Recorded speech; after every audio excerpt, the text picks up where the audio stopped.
Kos-kosan saya namanya Casa Pingku.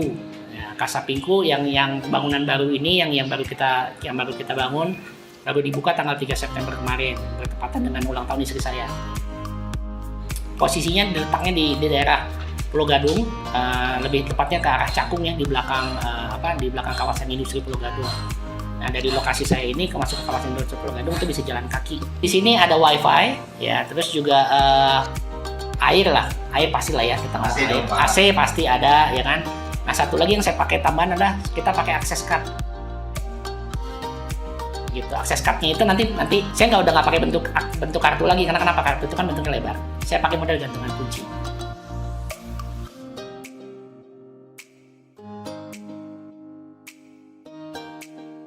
Oke, pertama-tama saya perkenalkan diri. Saya Lendra, biasa dipanggil Indra, lebih mudahnya. Makna sendiri ini berangkat dari pusat penyedia perangkat data center. Ya, kalau kita ngomong data center berarti kan sesuatu tempat yang isinya data center, perangkat-perangkat yang sangat high, ya kan, yang biasa dipakai tadinya industri. Mungkin ini cerita tentang 10 tahun yang lalu ya. 10 tahun yang lalu mungkin kita ngomong data center itu perangkatnya sangat-sangat high. Nah, tapi sejalan dengan berkiringnya waktu, kami juga mulai menyediakan solusi perangkat yang lebih simple, yang bisa mulai diterapkan juga di beberapa lingkup kantor-kantor kecil ataupun perumahan-perumahan kecil.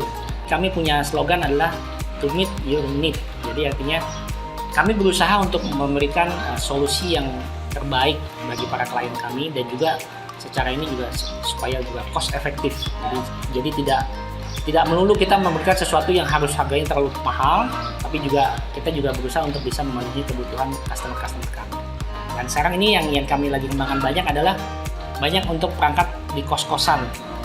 Kita melihat solusi-solusi network yang diberikan oleh teman-teman TP-Link ini sepertinya memenuhi semuanya, hampir semua. Dari mulai solusi perangkat-perangkat yang kebutuhan untuk kantor yang sangat besar, sampai kantor-kantor medium, apalagi sekarang dengan adanya WFH. Banyaklah cerita WFH kan. Tambah lagi ada satu market lagi yang adalah karyawan profesional yang sekarang tuh banyak bekerjanya bukan di rumahnya sendiri. Ada bekerja misalnya di co-working space, ataupun sekarang mereka mencari tempat-tempat tinggal yang mendekati tempat usahanya mereka. Nah, itulah market-market yang kami sedang melihat ke arah sana, seperti itu. Makanya Makna bergerak dari tadinya penyedia perangkat yang sangat-sangat high, sekarang kita mulai berusaha untuk menggapai market-market yang baru lagi yang terbentuk, apalagi after pandemi ini.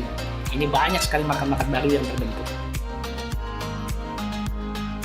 Untuk cerita tentang proyek yang kami lakukan di Kebumen itu ya, di proyek hotel itu sebenarnya proyek yang sebenarnya sangat-sangat menarik. Kenapa? Karena kami tuh hampir tidak pernah datang ke site pada saat kita persiapan. Jadi pembicaraan saya dengan owner di hotel ini adalah kami berbicara kebanyakan melalui teleconference. Tapi uniknya TP-Link ini yang menurut saya sangat menarik adalah tanpa kami datang saja, kami sudah bisa memberikan solusi terbaik. Jadi misalnya kami minta bantuan dari teman-teman TP-Link. Waktu itu ada tim-tim teknikal membantu kami sangat banyak ya, terutama gitu. Kami pertama kali minta, Pak Indra tolong mintakan layout dari bangunan yang akan dipasang oleh access point tersebut. Ternyata yang diberikan oleh pemilik hotel itu bukan cuma hotel. Nah, kami tahu setelah kami melihat layoutnya ini adalah mall kecil dengan 3 lantai beserta hotel sekitar 96 kamar. Wah, kami surprise sekali. Waduh, ini perlu ke site apa enggak nih? Kita bertanya kali pikir gitu kan. Tapi bantuan dari teman-teman TP-Link bilang nggak perlu Pak, kami butuh layoutnya saja. Setelah kami dapat layoutnya, kami duduk bareng tuh sama tim teknikalnya TP-Link. Kami mulai merancang. Pertama kali yang kami gunakan adalah peta radiasi. Ini yang unik. Sebelumnya selama ini kalau kami mau masang perangkat access point, biasanya kami harus bawa alat ke lokasi. Artinya apa? Kami mengukur sinyal di tiap titik, tiap sudut. Kami mengukur besaran sinyal yang ada di ujung, ada yang di tengah atau bagaimana. Dan itu sebenarnya waktunya sangat lama lah ya. Apalagi bangunan belum jadi, kami nggak bisa ngukur tuh, ya kan?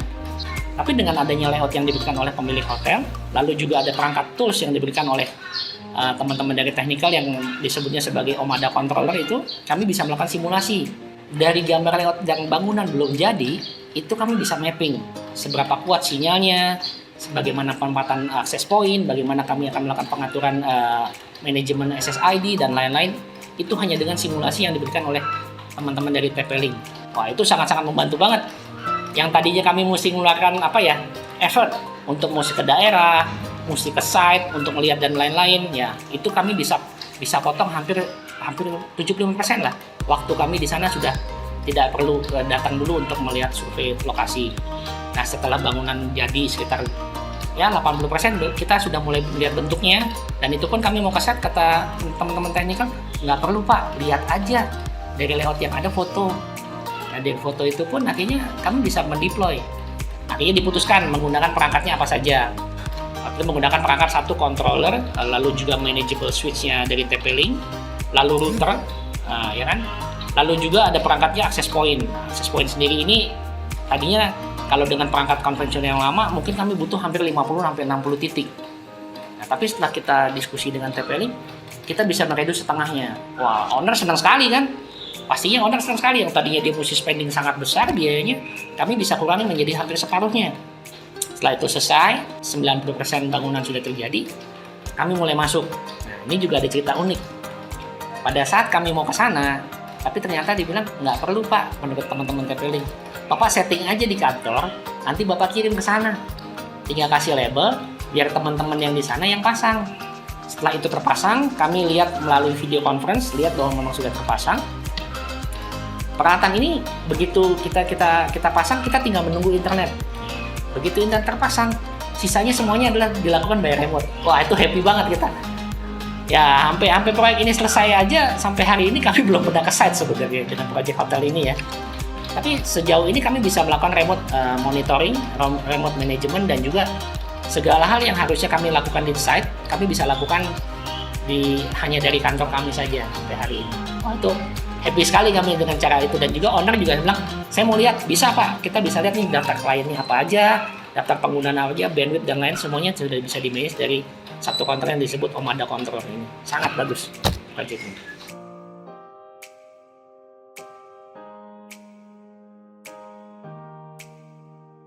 Untuk kemudahan instalasi Omada by TP-Link ini sangat mudah, bisa sedikit setting langsung bisa digunakan.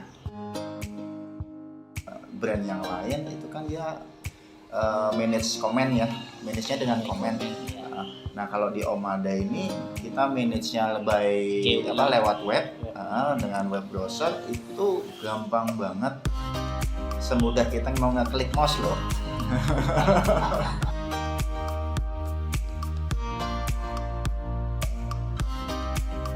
Wah, ini pertanyaan sebenarnya apa ya, kalau kita bilang ada hubungan atau enggak, sebenarnya hubungannya banyak banget ya. Nah, pada saat pandemi mulai itu, saya ternyata lupa. Saya punya bisnis satu lagi selain di ini. Saya punya bisnis properti yang kos-kosan. Cuman tidak pernah dimanage secara profesional. Ya salah. Namanya kan sebelumnya juga kan kos-kosan tradisional ya, kalau kita ngomong seperti itu ya. Nah, setelah ini kita melihat ada pandemi ini dan juga kami kenalan sama TP-Link, kayaknya ada sesuatu yang bisa disinergikan nih. Ternyata saya lihat, kos-kosan saya ternyata udah pakai TP-Link udah lama ya. Saya nggak pernah tahu tuh ada fitur itu kan. Lalu ketemu teman-teman TP-Link jadi ternyata fitur access point ini sangat bagus ya. Kita nggak tahu sebelumnya. Nah, dari situlah kita mulai belajar nih ya kan. Oke. Pada saat terjadi pandemi, semua orang kan WFH. Internet nggak bagus, bubar itu kos-kosan. Kos-kosan tanpa internet udah sama aja jadi kos-kosan tahun 70-an katanya. Pertanyaan yang basic suka ditanyakan oleh apalagi buat para teman-teman yang baru mau masuk ke bisnis kos-kosan. Oke. Internet yang dibutuhin biasanya kalau buat penghuni kos ya. Kita bisa bedain sih sebenarnya ada pemilik kos yang di penyewanya dan di levelnya yang mungkin nggak perlu terlalu tinggi, menengah sampai high end. Paling yang paling banyak dipakai adalah pasti video conference, itu pasti kepake. Kedua, media sosial, streaming udah semuanya udah tahu lah ya. Mau pakai provider apapun semua udah jualannya streaming ya, jadi kayak gitu. Nah, jadi kebutuhan itu yang biasanya kita ngebalancing dari sisi dari yang diinginkan oleh penyewa sama yang bisa disediakan oleh si pemilik kos. Kenapa? Kalau semuanya di-provide, ya kita lama-lama operasionalnya ya terlalu tinggi lah Pak posisinya ya kan. Pak mau pakai streaming yang HD, itu kan bandwidth-nya luar biasa besar. Padahal nggak semua orang butuh itu. kan? Lalu juga misalnya nggak semua orang pakainya Zoom yang musuhnya mesti high end atau gimana, itu juga artinya kan kita bisa main di sana. Nah, untuk dari segi pemilik kos sendiri, dia harus membalance nih biaya yang dia omset yang dia terima sama biaya yang dia mesti keluarkan hanya untuk internet. Kenapa? Biaya kos-kosan itu nggak cuma internet tuh, ada biaya lingkungan, biaya air dan lain segala macam lah. Dengan kita gunakan perangkat-perangkat yang disediakan teman-teman TP-Link ini, sekali kita deploy, kita set policy-nya, semua udah jalan begitu aja. Dan kita kalau perlu memanage apapun, kita kadang-kadang nggak perlu ke site selama internet masih nyala. Nah, cari ISP yang benar juga itu juga problem, ya kan? Nah, selama internet ini masih bisa nyala, kita masih bisa nggak perlu ke site, kita bisa melihat semuanya. Berapa jumlah klien yang connect, bandwidth yang kita provide, itu kita bisa set dari policy kita semua. Bayangin kalau kita nggak punya perangkat yang bisa memanage seperti itu, pasti pusingnya luar biasa. Hanya dari perangkat handphone sekarang. Nah, saya senangnya itu, kita nggak perlu buka laptop lagi, tapi cuma dari perangkat handphone kita tahu perangkat ini, oh ini perangkatnya lagi problem, oh ISP-nya problem, oh usernya kalau kenapa belum bayar kos. Nah, bisa kita lakuin tuh.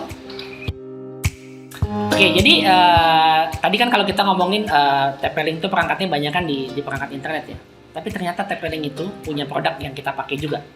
Namanya perangkat security. Ada dua tipe yang sebenarnya yang kita pakai. Yang satu adalah perangkat namanya Tapo, Wi-Fi base.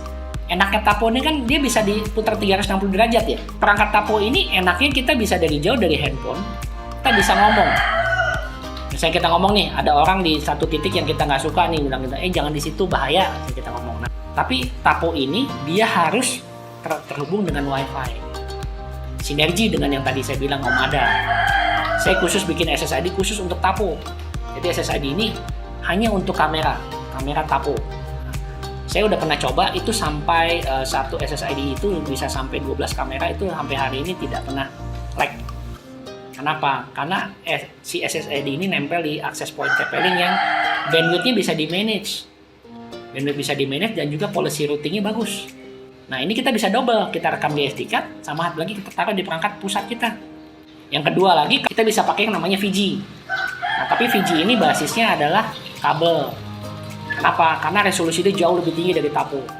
Nah, VG ini bisa sampai 5 mega atau 8 mega kalau saya nggak salah terakhir. Artinya apa? Dengan resolusi yang lebih tinggi, kejadian apapun, sedetail apapun bisa ditangkap lebih dalam. Artinya apa?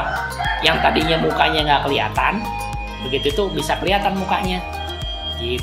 Jadi perangkat security-nya nanti mungkin bisa dilihat ya. VG itu juga ada berapa tipe. Ada yang modelnya dia bisa indoor, sama yang outdoor. Nah, itu juga lensanya juga cukup dalam ya. Artinya cukup tajam untuk bisa merekam kegiatan-kegiatan yang terjadi di area kos-kosan kita. Dan itu semua basisnya apa? Handphone lagi. Oh ya, satu lagi lupa saya kasih tahu. Yang Omada itu dia mensupport 2 load balancing. Artinya apa? Kalau kita mau meyakinkan bahwa internet di daerah kos-kosan itu tidak pernah putus, ini ngomong security ya. Karena security itu kan hubungannya di sana. Ya. Dia bisa mensupport sampai 3 ISP dengan perangkat yang namanya router 7206. Saya udah pakai di sini juga.